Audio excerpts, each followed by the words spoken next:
জাতীয় পার্টির কালো হাত ভেঙে দাও, তুলে দাও, আওয়ামী লীগের কালো হাত ভেঙে দাও, তুলে দাও। দেশের আইনশৃঙ্খলা পরিস্থিতি এত ভয়াবহ স্মরণকালে কেউ দেখেনি।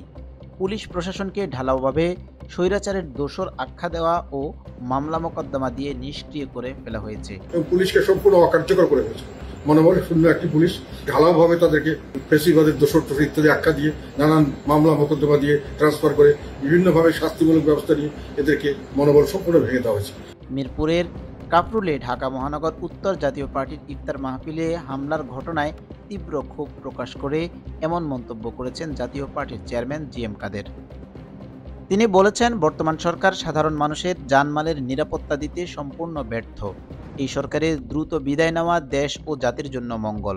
কচুক্ষেতের একটি রেস্তোরাঁয় বুধবার ইফতারের আগে আগে একদল লোক হামলা চালায় বলে অভিযোগ করেন জাতীয় পার্টির নেতাকর্মীরা।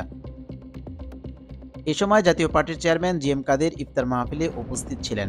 পরে তিনি সাংবাদিকদের বলেন, পুলিশের মনোবল ফেরাতে সরকারের কোনো উদ্যোগ নেই। পুলিশ প্রশাসনকে অকার্যকর করা হয়েছে, যেহেতু সরকারের প্রধান দায়িত্ব হচ্ছে সাধারণ মানুষের জানমালের নিরাপত্তা দেওয়া। এই সরকার সাধারণ মানুষের জানমালের নিরাপত্তা দিতে সম্পূর্ণ ব্যর্থ। দেশের মধ্যে বিভাজন সৃষ্টি করে এই সরকার দেশকে আগুনের মুখে ঠেলে দিচ্ছে। তো এই অবস্থায় আমি মনে করি যে সরকারের প্রধান দায়িত্বই ছিল মানুষের নিরাপত্তা বিধান করা। সেখানে যখন ব্যর্থ হয়েছেন এবং হয়ে যাচ্ছে এবং পুলিশকে সম্পূর্ণ অকার্যকর করে ফেলেছে। মনোবল শূন্য একটি পুলিশ ঢালাওভাবে তাদেরকে ফ্যাসিবাদের দোসর ইত্যাদি আখ্যা দিয়ে নানান মামলা মোকদ্দমা দিয়ে ট্রান্সফার করে বিভিন্নভাবে শাস্তিমূলক ব্যবস্থা নিয়ে এদেরকে মনোবল সম্পূর্ণ ভেঙে দেওয়া হয়েছে। পুলিশকে কার্যকর করে কোনো ব্যবস্থা না করে এখন আবার দেশটাকে একটা আগুনের মুখে ফেলে দিচ্ছেন। আমরা কেউ এখানে সেফ না।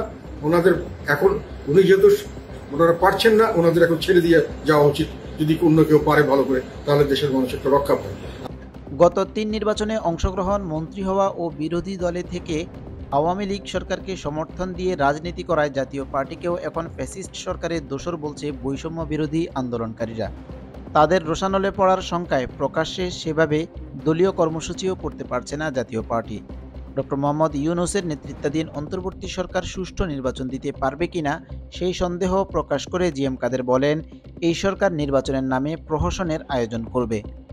জাতীয় পার্টির সাথে বৈষম্য করে এই সরকার নিরপেক্ষতা হারিয়েছে। শুধু মিছিল মিটিং নয়, এই সরকারের আমলে ইফতার পার্টিও করতে দিচ্ছে না। তারা অলরেডি আমাদেরকে বৈষম্য করছেন বিভিন্নভাবে, অন্যায়ভাবে আমাদের মিটিং মিছিল করতে দিচ্ছেন না, ইফতার পার্টি পর্যন্ত করতে দিচ্ছেন না, এবং বিভিন্নভাবে আমাদেরকে আমাদের পার্টি অফিস জ্বালিয়ে দেওয়া হচ্ছে। মানে আমাদের সবখানে আমাদেরকে বাধাগ্রস্ত করা হচ্ছে। দেশ ধ্বংসের মুখে চলে যাচ্ছে মন্তব্য করে জি.এম. কাদের বলেন, এই সরকার দেশকে বিভক্ত করে ফেলেছে। বর্তমানে দেশে ভিন্ন মতের কারো রাজনীতি করার অধিকার নেই। সম্মিলিতভাবে ওনারা দেশকে বিভক্ত করছেন, দেশকে ধ্বংসের পথে নিয়ে যাচ্ছেন, একজন আরেকজনের পিছু লাগিয়ে দিচ্ছেন, লেলিয়ে দিচ্ছেন। মানুষ হিংসা, দেশ এবং ঘৃণা এবং প্রতিহিংসা, এটি এখন বাংলাদেশে একমাত্র রাজনীতির চর্চা হয়ে দাঁড়িয়েছে। Desk report, the whole India.